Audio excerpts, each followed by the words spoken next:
You're listening to Moviesucktastic.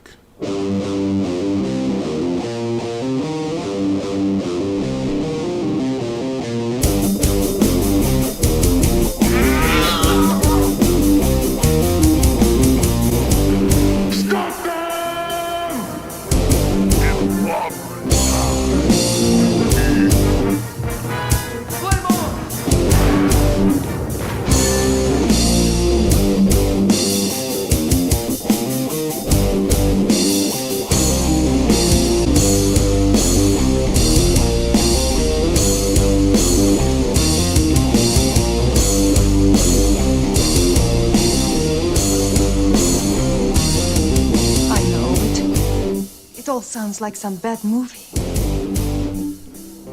Val Kilmer. What? I said, Val Kilmer.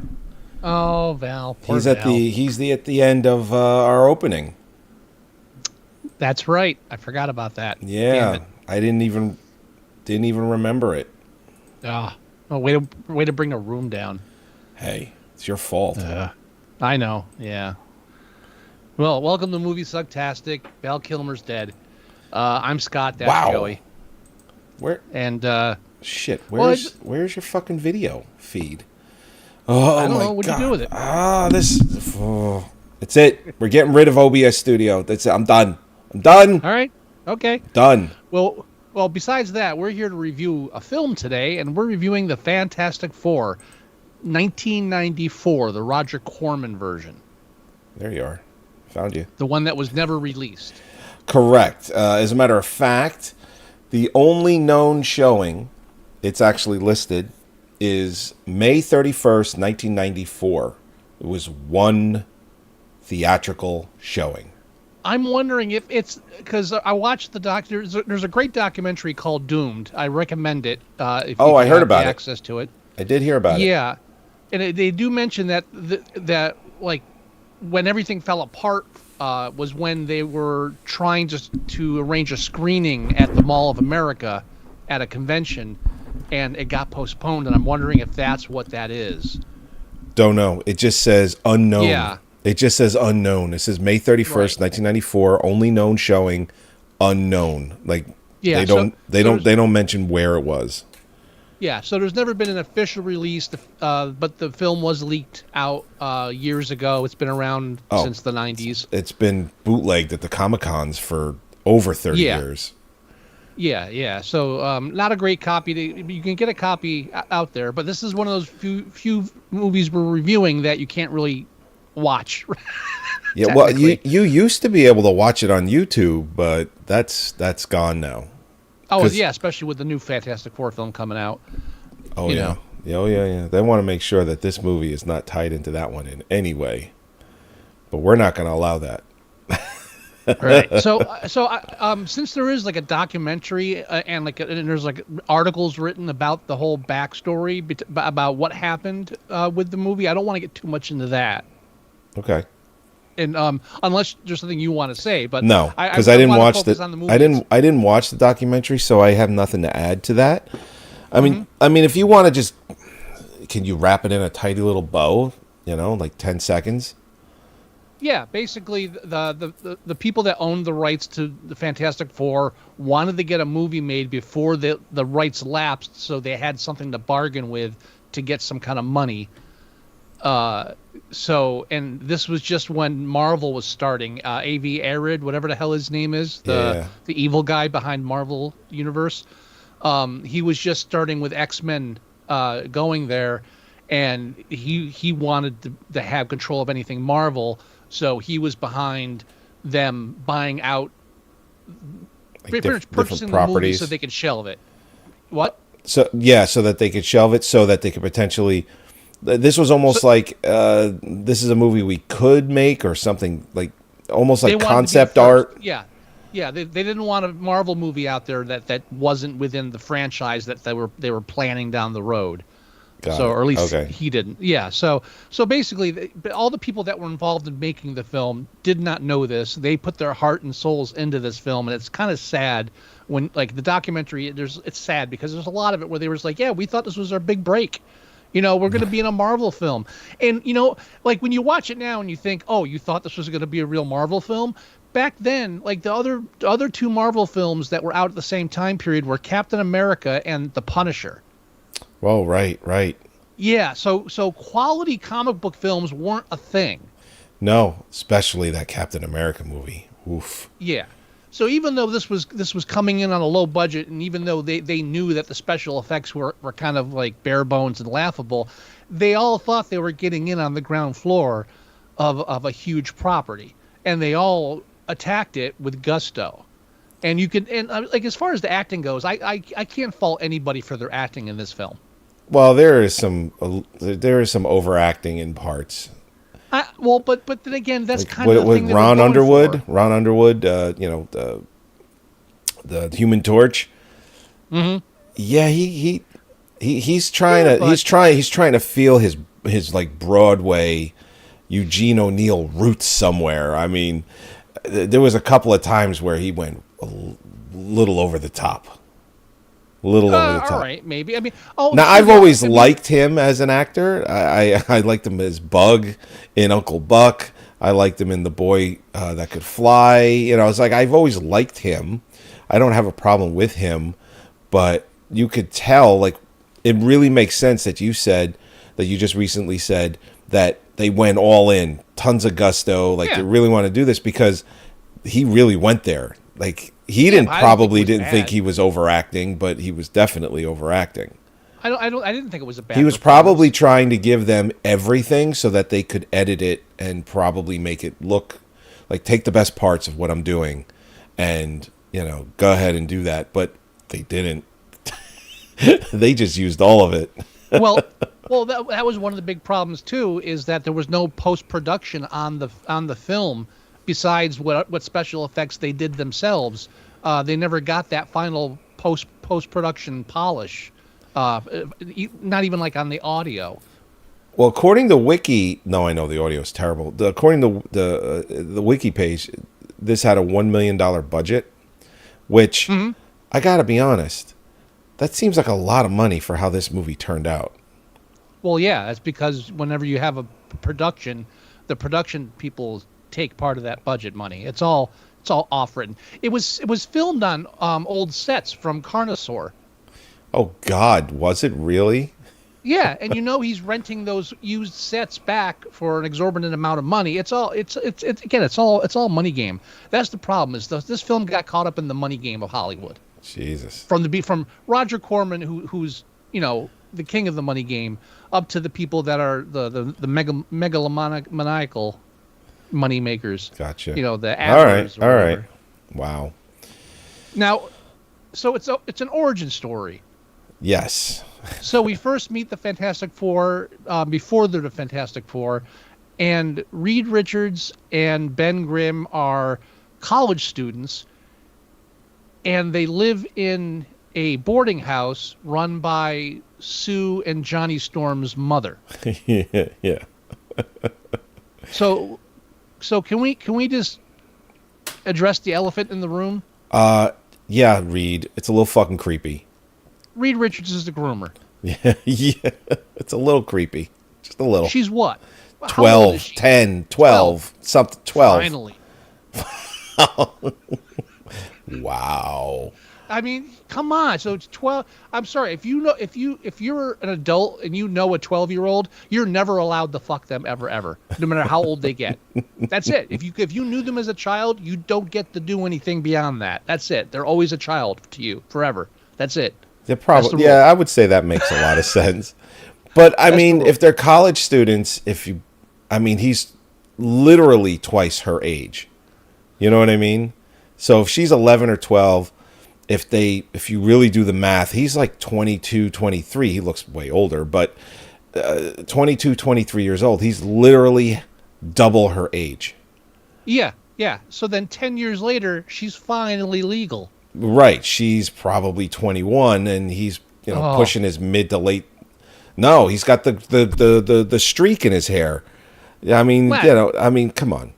He's obviously he's well into his 40s, but it says 10 years later. It's just I guess they didn't want to make it well, they achieved it. They didn't want to go Yeah. too over the top. Like, listen, he's probably in his 40s and she's in her 20s. It's like, I just know the first time I saw this was at the comic store, and we were watching it on the TV in there. And when he goes into the boarding house, and 12-year-old Sue Storm runs down the stairs to him, and he hugs her, all of us were like, no, stay away from him. This is bad. he's so dreamy. Yeah, no, it's just it really doesn't fly well now. No. It doesn't. That part aged a little bit. Yeah, a little. Just a little. Yeah. So while they're at college, he's at college, and he also Doom's at college with them, but they don't know he's what is he? Not prince. Is he a king? He's a royal. He's a royal. You mean Victor? Victor Von Doom. Yeah. He's a royal. They keep calling him Your Highness. Right, but it's not clear. So he's the ruler of this, but he's also going to college in America, and so there's this colossus, which is a comet-like energy source. So it's just a floating mass of energy that comes around every 10 years like clockwork, and and Reed and Doom are trying to capture that energy. But of course Doom fucks it up. Well, yeah, because Reed keeps giving him new calculations, saying you should really allow us to use these new calculations because yours are wrong. And of course, Victor Von Doom, he's like, no, mine are right, yours are wrong. It's like the only real character trait we get of the pre-accident Doom is that he's arrogant, I guess, a little arrogant or a little impatient. So after now here's the part I don't get is after the accident, his two henchmen or bodyguards, whatever they are, they fake his death. Right. Why? I don't know. I don't know either. When they did it in the film, film, I'm like, why can't he still be alive? Because he is. Yeah, why couldn't it just be, we're taking him back to his home country, sorry. It's like he's really fucked up. We're going to try and take care of him. Yeah, it doesn't make any sense. Now, what's worse is after that, we're introduced to the side plot of the jeweler. Yeah, what is his name? Armis or Arlemis or something like that. I don't know. I forget what his actual name is. That's just the jeweler. Jeweler. I thought you meant the actor's name. No. I think he has. It's like Armis the jeweler. I don't remember. It's like Armis the jeweler or something like that. Yeah, they don't have it in the. It's in this film, but it's not in the credits. Oh, really? Actually, one of your screen caps shows his name, and it looked like it said Armis or Arlemis the jeweler. I'm talking about the end credits. I don't remember. I don't care about his name. I hate them. I hate the character. Okay. There is no point to the jeweler in this film. It is complete and 100% padding. It has no consequence to the movie whatsoever. Oh, yeah, and they only use him as a plot point to switch out the diamonds so they're unprotected when they're in space. That's it. Right, and all you had to do was have Doom's two goons switch out the diamond, and that's it. We can get rid of that whole side plot. That's gone. Well, actually, that's what they were doing, and Doom is like, "Oh, he did it for me. He saved me the trouble. Yeah. I don't even have to stop this mission anymore." It's like, what even the film? Even the film was surprised. Should this be happening? Let's roll with it. I don't know. Yeah, and then the jeweler takes this diamond and doesn't want to get rid of it when Doom comes for it because he kidnaps Ben Grimm's blind girlfriend to be. She's not even his girlfriend yet. Right. People fall in love in this movie very quickly. Very well. So she when they first meet, Ben Grimm knocks her over and breaks her bust or whatever. Yeah, because he's sculpture. Like a bull in a china shop. That's what they were trying to convey with that.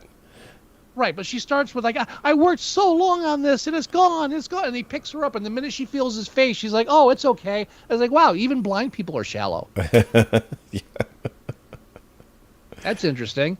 Oh, it was a big deal until you felt his hunky cheekbones, you whore. How do you make a hormone? What? Hey. And I know it's from the comic book. Yes, Ben Grimm had a blind girlfriend. It does, but like shoehorning her in this way, she becomes a plot device for the jeweler, but never really does anything with the Fantastic Four. No. I mean, they have to go out of the way. They have to go out of the way to bring Ben Grimm to the sewers, to her, so he can run away. Right. So he becomes, he goes back to human for very briefly, and then realizes anger is what makes him turn into Thing. That whole part was, I mean, it was very Hulk-like is what they were like doing with that. Yeah. Well, one problem with Ben Grimm's character is that Ben Grimm is played by Michael Bailey Smith, but the Thing in costume is played by another actor, Carl Cierfather. And the problem is Michael Bailey Smith is bigger than the guy playing Thing. Right. Yeah, he's like small. He's like, was not towering over everyone or anything. Like, so that one part where he shifts from Ben Grimm, from the Thing into Ben Grimm, he gets bigger. He actually gets smaller. Yeah. He actually gets bigger. No, he gets bigger. Yeah. I noticed that. I'm like, dude, he went from just small to huge and jacked. Yeah, I mean, but again, these were hurdles from the budget. Roger Corman budget, $1 million, and every single character you could tell that the big problem was, okay, how do we do anything with special effects to show these characters, especially Reed Richards, because as we all know, it's impossible to do the stretchy thing on movies and make it look cool. There's no way to make it look not stupid. Yeah, I can't wait to see how they're going to do it with this new movie. Yeah, the fact that they didn't show it in the trailer is a big red flag. Yeah, it's big. Try huge. It's a fucking huge red flag. I can't wait to see what they do and how they do it. And the thing, the new Superman film comes out 2 weeks earlier, and I'm glad it comes out 2 weeks earlier. Jeez. Yeah. So now the whole opening, opening of the film is kind of the prologue that sets up their relationship at the boarding house. But so when we go 10 years later, he's like, you're from the Air Force and you're a pilot and you're going to fly my spaceship and we're both professionals. We need a professional crew to go into space. Hey, remember those kids from the boarding house when we were in college? We got to take them. They'll get mad if we don't. What are their they don't even like pretend that they even have qualifications like to go into space. It's just, those two kids we used to hang out with when we were in college. The ones that were way younger than us that we shouldn't have been hanging out with. Right, playing video games with fake video games, by the way. That video game that they're playing was really an animated just thing they put on the screen. But you're right. So when they showed up and they were like, "Hey, can Jim? What was her name? Sue. Can Jimmy and Sue fly into space with us? Johnny and Sue come out and go into space with us?" Yeah, it's really there they are, the Fantastic Four. I also don't like the fact that they named them the Fantastic Four before they become the Fantastic Four. I feel like that's cheating. Yeah, well, that's I don't care. They for were that. trying to achieve a nerdgasm and it didn't happen. Yeah. All right. Dr. Doom, here's another question, and this probably goes to the comic book too, at least. I was not a regular reader of the comic at all, so I don't really know much about it. I'm a DC fan, Same. But so the accident scars Victor Von Doom, so his face is hideously scarred, and that's why he wears that metal mask. Right. Why does he have the gauntlets on? I don't know. And they clicky clacky through the whole fucking movie too. I can't see a metal fingered gauntlet being advantageous in any way. Now in the comic book, I know he had magical electronic stuff on him, where he could do things with them. But they don't do that in this film, so it doesn't make any sense. I gotta be honest. I think if he didn't wear them, it would look dumber if it was just his bare hands. That's true. That's just my guess. How about regular gloves? That too. I don't know. But seemed I don't know if you noticed it like I noticed it, but his fucking hands were clickety clackety the whole fucking time, and it was super fucking annoying. Well, again, they didn't fix anything in post, like the audio. It's all like rough. It's all like really like a first edit. Before they were supposed to go in and clean everything up, and it never happened. That's when, because every time he'd put his hand up and he'd be like, like moving his fingers around, it'd be like clickety clackety, clickety clackety, clickety clackety. Speaking of weird, yeah, the jeweler, yeah, villains that kidnap women that they fall in love with are weird. Every time. It's just it's weird. It's not a common thing. I feel like even for bad guys, it's not a common thing to kidnap a woman that you grow a fancy towards. Right. She'll learn to love me. Yeah, I mean, yeah. Again, the whole jeweler subplot. They used a jeweler in the trailer, the one trailer that was put together. They use him in the trailer 2 to 3 different times with him trying to be what's the word I'm looking for? Profound. We all but dream. It's like, stop it. Just stop talking. This shit dialogue. But they really tried to make that trailer something that you would want to see, and it fails miserably. Yeah, well, it's like, oh, we're gonna do this, and we're gonna do this, and we're gonna have this. We're gonna do this dialogue, and it's gonna be perfect. With I think they got an orchestra to do the music, or they got license free orchestra music, because they didn't. They did have orchestral music happening. Yeah, they rented out a full orchestra for the soundtrack. For the soundtrack. So yeah. I mean, somebody did try to do things. Yeah, but that was something. Again, that was the people involved in making the film. Went out of pocket and did that on their own while they were. Yeah, right. And that's what I said. It's like they tried. Yeah. You can tell that they tried in a lot of different spots of this film. They really tried. So I mean, you get points for that. All right, let's talk about trying. Let's talk about the spaceship. Let's talk about the best spacesuits ever. Well, a couple of the shots of the ship going into space, I believe, was stock footage. I do not believe that was something that they shot or created. But yes, the worst spacesuits ever. That was made out of fucking tinfoil. They look fucking Jiffy Pop. They look like popcorn was going to come shooting out of them. Yeah, and that whole scene is that the lack of budget for the effects and the suits and everything is like blatantly obvious, but so is the lack of post production. It's like you can tell that they would have gone in there and put in like sounds and stuff in certain places. It just does not play well at all. It's like 4 people sitting in a box, because that's what they're doing. But like none of that movie magic that you would have had afterwards was. This film would have looked better. It wouldn't have been good, but it would have looked better. Even in its current state, for once I would like to see a true remastered version of it. It's almost ridiculous that they haven't at this point, considering that like Fantastic Four has already bombed its own way through. Yeah. And like now, like there's like it's been done so many times already that like nobody's the first anymore. So like sitting on it still just seems just egregious. Yeah. Yeah. I mean, it's like, how has Shout Factory not gotten a copy of this and remastered it by now? Yeah, you shelved it, and by in doing so, it served its purpose. That purpose is long gone now. I feel like somebody probably has to die that has ownership over it, in order for it to get that proper remaster. So be it. So be it.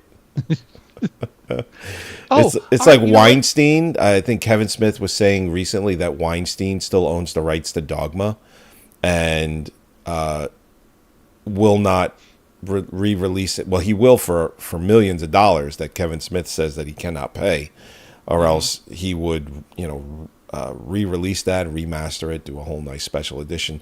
But maybe why? you should try doing something original. Well, sorry. We're not going there. Sorry. All right. So as far as special effects, here's a weird one. Did you catch this? So after they crash land and they all find, except for Ben Grimm, that happens later, they all find out they have magic powers. While they're sitting around the campfire, Johnny Storm starts playing with the fire in his hand. Yeah.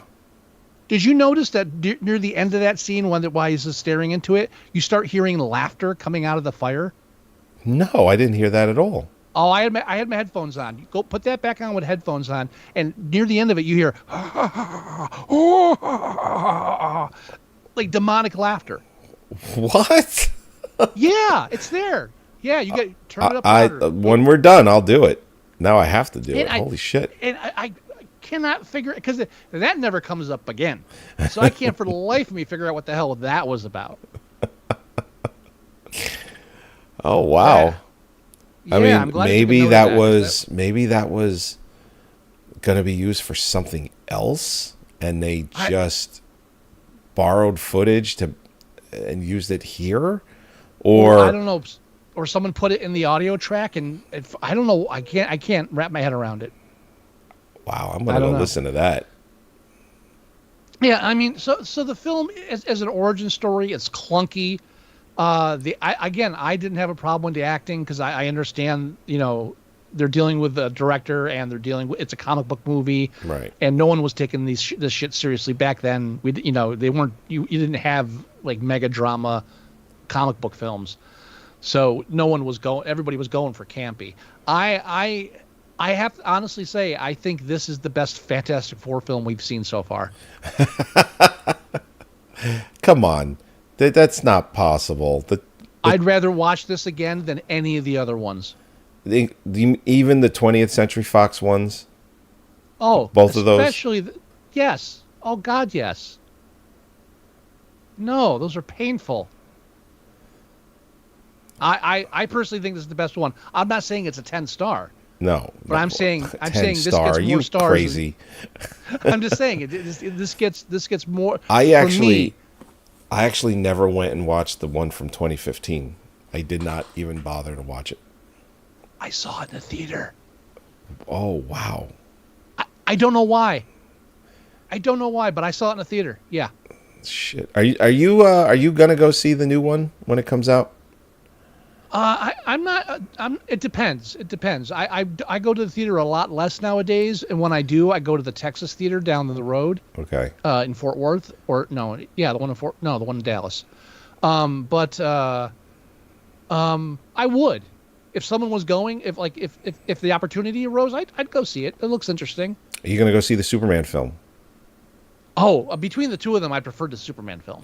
Same. I mean, absolutely. And it's James Gunn. So, at the very least, he's going to deliver something that's going to be enjoyable on some level.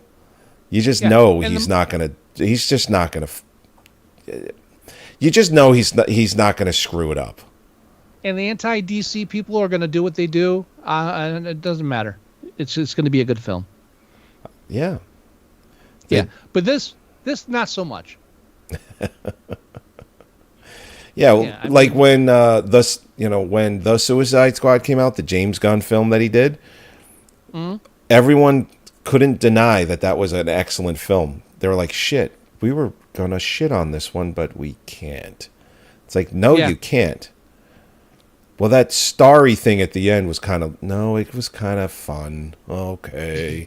You know what I mean? It's like they really tried to shit on that one, and they couldn't do it. Well, it's not this episode, but I do say, I do think that the thing that appeals to me most right now is they're going back to the comic books from the 90s when I was reading them, like Guy Gardner, that kind of stuff. Yeah. That's what James Gunn is pulling from that era. But that's my era. But you know what? Also, and I know we're not talking about it, but you know why they went with Guy Gardner instead of Hal? Because there's always that slim chance that Ryan Reynolds will be like, yeah, all right, I'll come back as Green Lantern. You know what I mean? Why not? Why the fuck not? You throw enough money in front of him, he'll do it. Especially if James Gunn's involved. Yeah. So that's why they went Guy Gardner as well, because there's always a chance that Ryan Reynolds can come back. Hey, I'm just holding out for an ambush bug appearance. That's all. just a brief, just poke his head in the end of the little side of the screen. That's all I want. Now,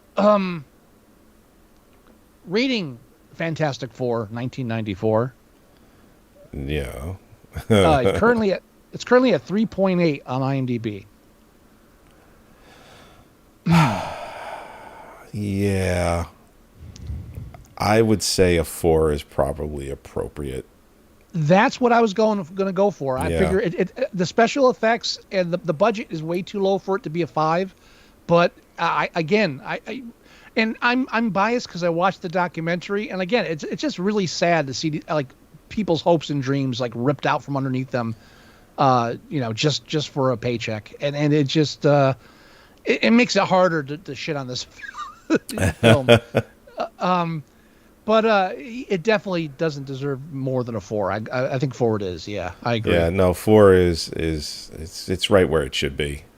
Yeah, but I recommend seeing this. If you can find it somewhere online, definitely watch it. And I would say watch it at the same. I would do a triple feature and watch it with the Punisher movie and the Captain America movie, and realize how good you have it now. With the worst comic book movie today is 10 times better than any of these. That's right. And even if you go into if you want to go back even further.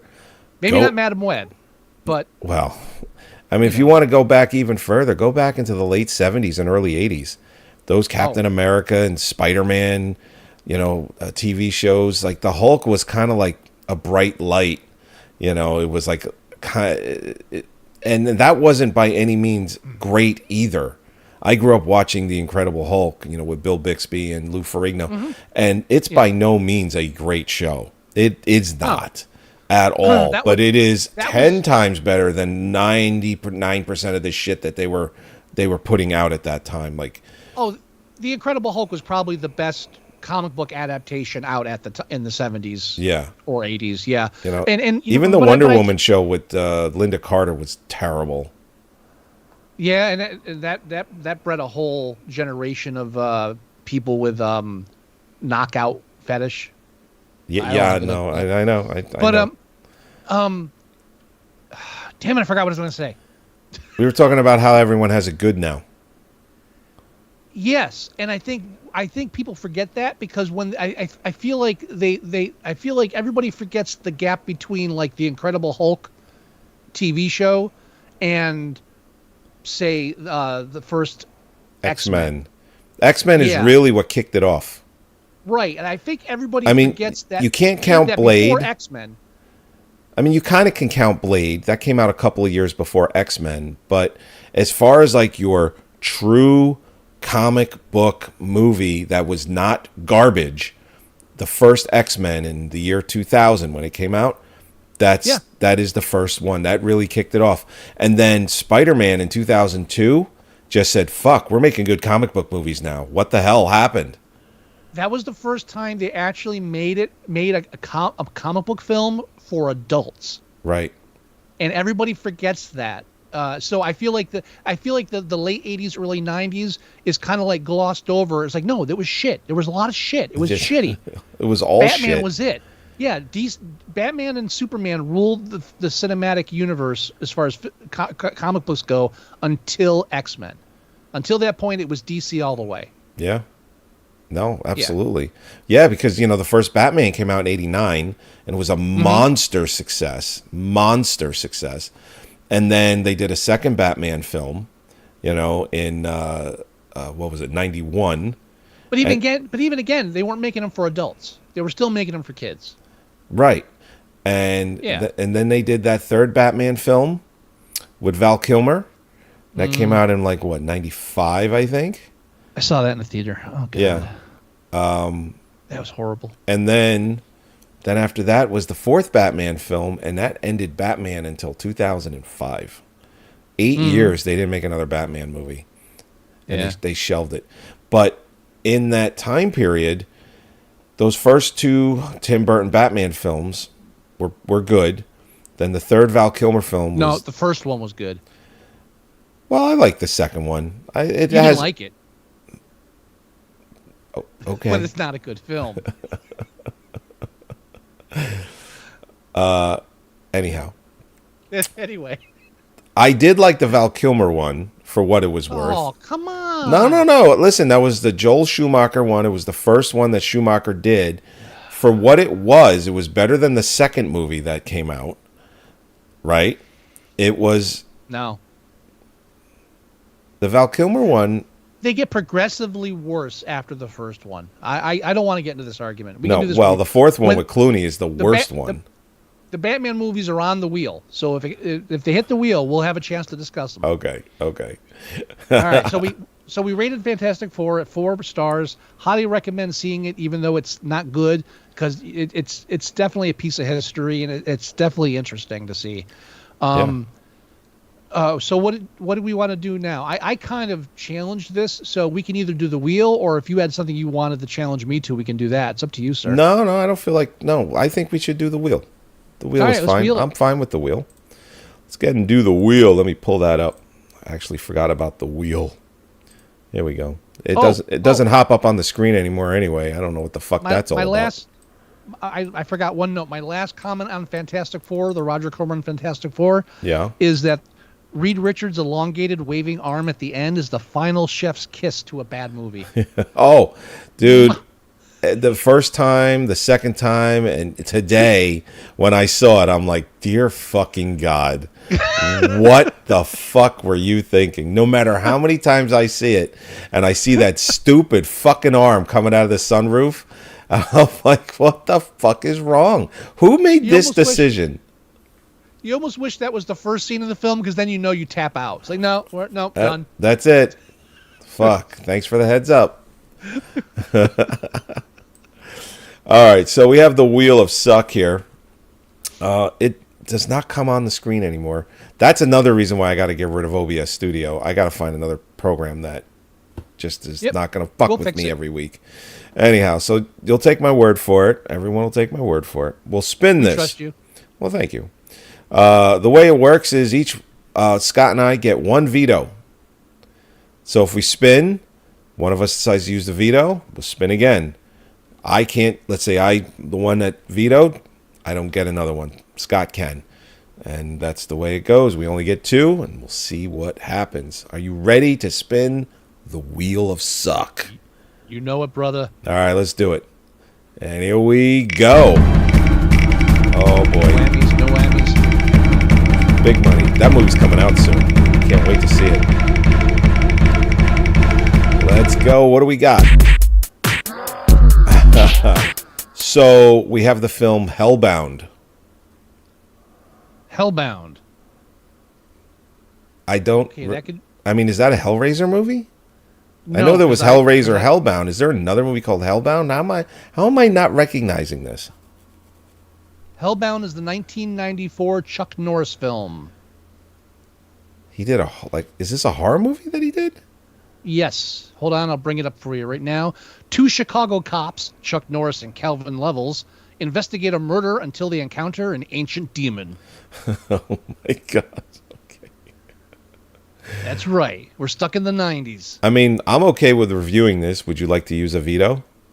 I've never seen this before, so I'm not vetoing it. No, I'm all right. I didn't even know Chuck Norris did a supernatural horror thriller, whatever. I mean, the closest thing I thought he ever did was that movie, The Hero and the Terror, to like something like that.